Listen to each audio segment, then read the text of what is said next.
Within the last few hours, former President Trump arrived in New York ahead of his arraignment on criminal charges tomorrow. The former president said he will surrender voluntarily tomorrow morning for his first court appearance.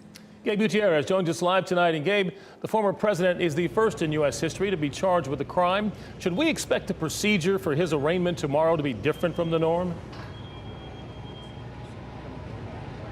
Oh, Deborah and Gerald, good afternoon. Certainly very different. This is not something that we are, of course, used to seeing, but it is something that the NYPD and it is used to in terms of transporting high-level guests around this city. The UN General Assembly, of course, happens here every year, but this is to another level. Former President of the United States being arraigned on criminal charges for the first time in history. So, yes, you mentioned former President Trump arriving here in New York City at LaGuardia Airport a short time ago. He was driven to Trump Tower, where we understand he will stay the night. Then it's expected tomorrow morning sometime, and the timing is fluid on this, sometime between 10 a.m. and noon. He's expected to be driven the 4 miles down here to Lower Manhattan and will be arraigned in the building behind me, the 15th floor. So we're still awaiting several things, whether to find out whether cameras will be allowed inside the courtroom. A group of media organizations has filed a petition, but a judge has not ruled on that yet.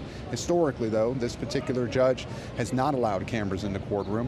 We do expect the former president to be arraigned. Process that could take several hours, but the arraignment, we believe, is set to get underway at 2:15 Eastern Time in the afternoon. It's an open question whether there will be a mugshot, but afterwards there will be the president will be arraigned. Then he says, according to his campaign, he is heading back to Mar-a-Lago, where he'll deliver remarks tomorrow night. Deborah and Gerald? Gabe, you talked a little bit about this, but talk to us about security in New York. We saw that the former president's supporters turned out in Florida this morning as he departed. Do you expect protesters to gather there tomorrow? Right.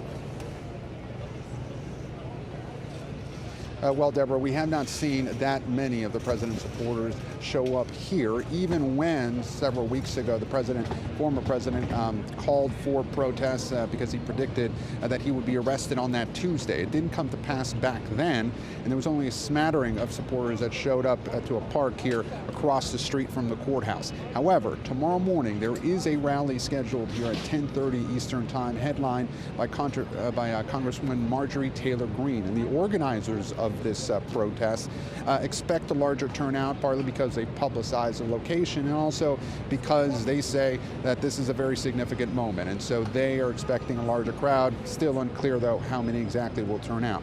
Still, Deborah, I would point out that the NYPD is still very much on alert because over the last several weeks there have been serious threats to the district attorney here in Manhattan, and so they are keeping a very close eye on all of this. But I should point out that New York City Mayor Eric Adams says that as of now there are no specific credible threats against the city. Deborah? Should be an interesting next 24 hours. Gabe Gutierrez live in New York tonight. Thank you, Gabe. And you can expect more coverage and a full report, including why the court could limit President Trump's ability to speak publicly about the case, tonight on NBC Nightly News at 6:30.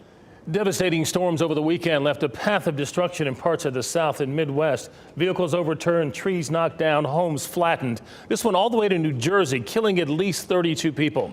It's a weather pattern we're starting to see more and